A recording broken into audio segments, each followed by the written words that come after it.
Obsession আর প্যাশনের মধ্যে difference কি? Passion কি? যে যেমন ধরো যে আমি বললাম যে আমার আর্ট করতে খুব ভালো লাগে, সবাই বলবে আরে সেরা, আর্ট তো খুব ভালো, ক্রিয়েটিভিটি বাড়ায়, হ্যান ত্যান, সবাই খুব সাপোর্ট দিবে। এবার যদি আমি একজন অবসেসড আর্টিস্ট হয়ে যাই, হ্যাঁ, আমি 24 ঘন্টা আর্ট করি, দান বাম দিন দুনিয়া কিছু না, পুরা রুম জুড়ে রং কালি হ্যান ত্যান, এই যারা ফেমাস আর্টিস্ট তারা কিন্তু এই লেভেলের অবসেস। যারা ফেমাস স্পোর্টসম্যান 24 ঘন্টা অবসেস, এটাই তার লাইফ।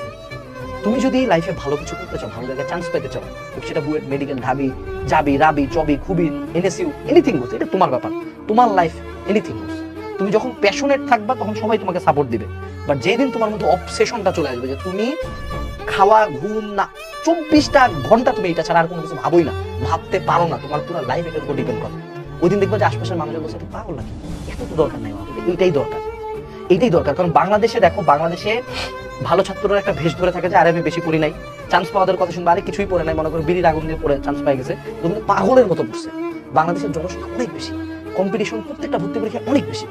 এই জন্য এই জায়গাটাতে আগাইতে গেলে অবসেশন দরকার, অবসেশন, নট প্যাশন, অবসেশন। আমার জীবন আর কিচ্ছু নেই। যদি তুমি অবসেশন তোমার লাইফে আনতে পারো, তুমি এইচএসসি পার হইছো, অ্যাডমিশনও পার হইছো, লাইফের অন্যান্য যে কোনো হার্ডেল পার হইতে হবে। যদি প্যাশনের দেখা যায় আরে খুব প্যাশন, আরে আমার বুয়েট আমার প্যাশন না, বুয়েট আমার অবসেশন, মেডিকেল আমার প্যাশন না, মেডিকেল আমার অবসেশন, ঢাবি আমার প্যাশন না, ঢাবি আমার অবসেশন।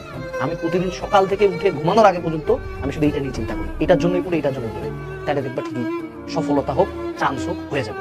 সো এইচএসসির পড়া নিয়ে অবসেশনটাতে ঢুকে পড়ো, দেখবা সরাসরি সিলেবাস আগাচ্ছে। আশা করা যায় এই ভিডিওটা তোমাদের কামব্যাকের জন্য ইনাফ ছিল।